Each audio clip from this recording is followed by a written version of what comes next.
آگے بڑھتے ہیں۔ پاک چین آہنی بھائی چارے کو مل کر معاشی انقلاب میں تبدیل کریں گے۔ دونوں ممالک کے درمیان زراعت، صنعت، تحقیق، ترقی اور مشترکہ تعاون کے دیگر اسٹریٹجک شعبوں میں تمام اہداف حاصل کریں گے۔ وزیر اعظم شہباز شریف کا Chinese academy of agriculture and sciences میں خطاب۔ وزیر اعظم کا کاسکی انتظامیہ کو پاکستان ایگریکلچر ریسرچ سینٹر کا انتظام سنبھالنے کی پیشکش۔ 1000 زرعی گریجویٹس کو چینی یونیورسٹیز میں بھیجنے کا بھی اعلان کر دیا۔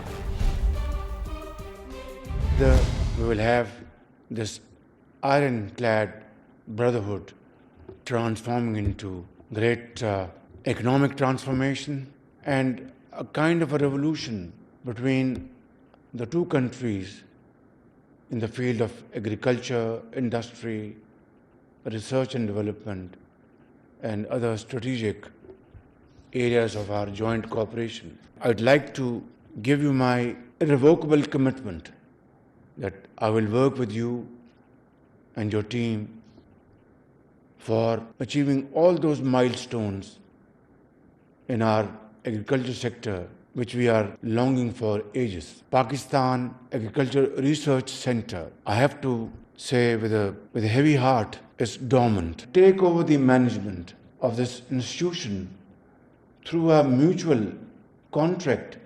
I propose to send 1000 students, fresh agri graduates from all the 4 provinces of Pakistan to Chinese universities. ایرانی پاسداران انقلاب گارڈز نے امریکی MQ-9 ڈرون مار گرایا۔ امریکی F-35 فائٹر جیٹ پر فائرنگ بھی کی۔ ترجمان ایرانی فوج نے امریکی فوج کی طرف سے جنگ بندی کی کسی بھی خلاف ورزی کے خلاف خبردار کیا اور کہا امریکہ کی جنگ بندی کی خلاف ورزی کے جواب کے حق کو جائز اور حتمی سمجھتے ہیں۔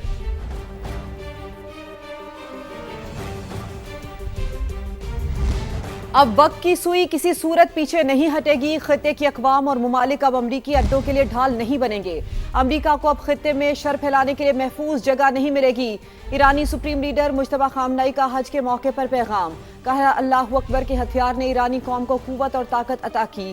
مستقبل امت اسلامیہ اور نئی اسلامی تہذیب کا ہے۔ ترقی اور خوشحالی کے لیے اسلامی ممالک دوستی اور تعاون کو مزید مضبوط بنائیں۔ ایران نے جارے امریکہ کو سخت تھپڑ رسید کیا اور دشمن کے اہداف کو ناکام بنا دیا۔ متزلزل صہیونی حکومت اور اسرائیل اپنی عمر کے آخری مراحل کے قریب پہنچ چکا ہے۔ دشمن ایران کو ہتھیار ڈالنے کے لیے مجبور کرنے میں ناکام رہا۔ اسرائیل خطے کا خطرناک اور مہلک سرطان ہے جو زوال کی طرف بڑھ رہا ہے۔ ایرانی سپریم لیڈر نے کہا کہ امت مسلمہ اور خطے کے ممالک مشترکہ مفادات کے تحفظ کے لیے نظام تشکیل دیں، باہمی دوستی اور تعاون کو فروغ دیں۔ اور آپ کو بتائیں کہ چینی وزارت خارجہ کا ایران امریکہ مذاکرات میں ثالثی کی کوششوں پر رد عمل۔ کہا فریقین موقع سے فائدہ اٹھاتے ہوئے کسی ممکنہ حل تک پہنچنے کی کوشش کریں۔ ایران کے جوہری مسئلے کا پرامن حل بات چیت کے ذریعے نکالا جائے۔ چین مسئلے کے سفارتی حل میں تعمیری کردار ادا کرنے کے لیے تیار ہے۔ طاقت کا استعمال مسئلے کا حل نہیں، بات چیت سے ہی امن کا راستہ نکل سکتا ہے۔ نیشنل ڈیزاسٹر مینجمنٹ اتھارٹی نے ملک میں ہیٹ ویو، گلیشیائی جھیلوں کے پھٹنے اور لینڈ سلائیڈنگ کا الرٹ جاری کر دیا۔ صوبائی ڈیزاسٹر مینجمنٹ اتھارٹیز کو تیاریاں مکمل رکھنے کی ہدایات۔ الرٹ میں 26 سے 31 مئی تک ملک بھر میں متوقع موسمی صورتحال کا جائزہ پیش کیا جائے گا۔ NDMA کے مطابق مئی کے باقی ایام کے دوران مختلف علاقوں میں درجہ حرارت 40 سے 48 ڈگری سینٹی گریڈ تک پہنچنے کا خدشہ ہے۔ گرمی میں متوقع اضافے سے ممکنہ خطرات سے نمٹنے کے لیے صوبائی ڈیزاسٹر مینجمنٹ اتھارٹیز نے پیشگی اقدامات شروع کر دیے ہیں، جن میں ایمرجنسی رسپانس ٹیمز کی تعیناتی، کولنگ سینٹرز کی تشکیل اور طبی اقدامات شامل ہیں۔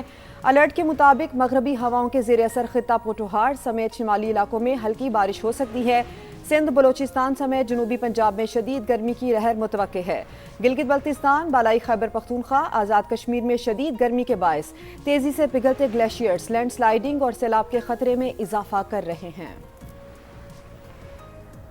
ابھی آپ کو یہاں ہم خبر دیں، اس حوالے سے بتائیں کہ پرنس رحیم آغا خان دورہ پاکستان کے بعد روانہ ہو رہے ہیں اور وفاقی وزیر طارق فضل چودھری نے معزز مہمان کو رخصت کیا ہے۔ ان کے پاکستان آمد پر ان کا شاندار استقبال کیا گیا اور ان کی اہم ملاقاتیں بھی ہوئیں پاکستان میں۔ آپ کو بتائیں کہ پرنس رحیم آغا خان دورہ پاکستان مکمل کر کے اب واپس روانہ ہو رہے ہیں۔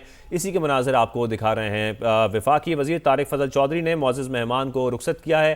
اس وقت ان مناظر میں دیکھا جا سکتا ہے پاکستان میں ہوتے ہوئے انہوں نے ہم ملاقاتیں بھی کی اور ان کا شاندار استقبال کیا گیا تھا. اس وقت جو آپ کو مناظر دکھا رہے ہیں پرنس رحیم آغا خان کے دورہ پاکستان مکمل کرنے کے بعد وہ واپس روانہ ہو رہے ہیں. وفاقی وزیر طارق فضل چودھری نے معزز مہمان کو رخصت کیا ہے, اسی کے مناظر آپ کو اس وقت دکھا رہے ہیں. بالکل, پرنس رحیم آغا خان نے 7 روز پاکستان میں قیام کیا, جس کے بعد اب وہ واپس روانہ ہو رہے ہیں. وفاقی وزیر طارق فضل چودھری نے معزز مہمان کو رخصت کیا ہے.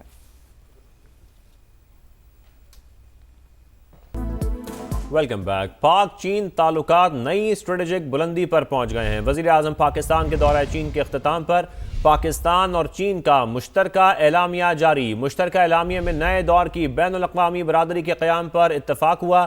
چین اور پاکستان کا دفاع, سلامتی اور انسداد دہشت گردی تعاون میں مزید وسعت دینے کا اعلان کیا. چین پاکستان سیکیورٹی پارٹنرشپ کے قیام پر اتفاق ہوا. مشترکہ اعلامیہ کے مطابق مشترکہ اعلامیہ میں خطے میں امن و استحکام کے لیے مشترکہ کردار پر زور بھی دیا گیا. بات کریں گے اسی پر. ہمارے ساتھ موجود ہیں تجزیے کے لیے مسعود احمد خان صاحب.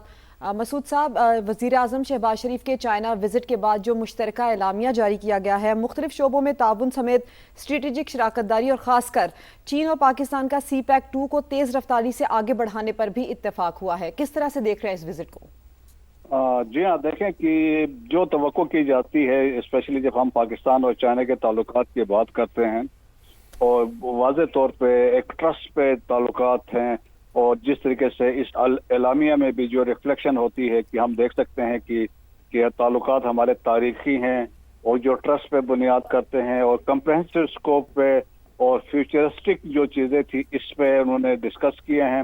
اور پاکستان کے چائنا ریلیشن انہوں نے کہا کہ یہ بالکل سلو نہیں ہو رہا بلکہ مزید ان میں تیزی بھی آ رہی اور ایکسپینشن بھی تعلقات میں ہو رہی ہے.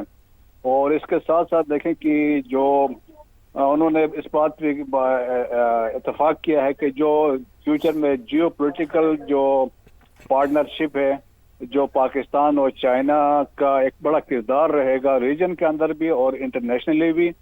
اور پھر انہوں نے کہا کہ موسٹ امپورٹنٹلی کہ تعلقات میں ایکسپینشن کی بات کی گئی ہے, خاص طور پر ڈیفنس کے شعبے میں, ٹیکنالوجی کے شعبے میں, آرٹیفیشل انٹیلیجنس میں, اسپیس میں, کاؤنٹر ٹیررزم میں کوآپریشن اور ریجنل سیکیورٹی میں بھی کوآپریشن کی بات کی گئی ہے.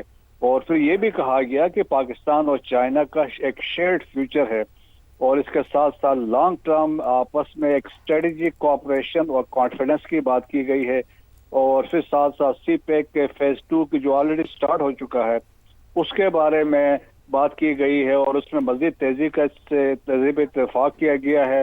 اور خاص طور پر گوادر کی امپورٹنس کا مزید اس میں ذکر اس لیے ہے کیونکہ اب ریسنٹ جو کانفلکٹ ہوا ہے مڈل ایسٹ میں, اس میں ہم نے دیکھا گوادر کی اہمیت بڑھ گئی ہے. اور چائنا کے لیے دیکھیں لانگ ٹرم میں it is a strategic gateway. اور اس کے ساتھ ساتھ جو وہ چائنا سمجھتا ہے پاکستان کی جو حیثیت ہے ایک جیو اسٹریٹجک پاکستان کی حیثیت بھی سمجھتا ہے, اور وہ سمجھتے ہیں کہ ایک اسٹریٹجک اسٹیبلائزر بھی ہے ساؤتھ ایشیا میں. اور کشمیر کے معاملے میں انہوں نے کہا کہ یہ ایک بائی لیٹرل نہیں, دس از این انٹرنیشنل ایشو. اور اس کو ساتھ ساتھ جو کاؤنٹر ٹیررزم میں خاص طور پہ اس جو پاکستان اقدامات کر رہا ہے اس کو اپریشیٹ کیا گیا, اور خاص طور پہ جو سورس ہے ٹیررزم کا افغانستان ہے, تو that has been acknowledged. So it has been very comprehensive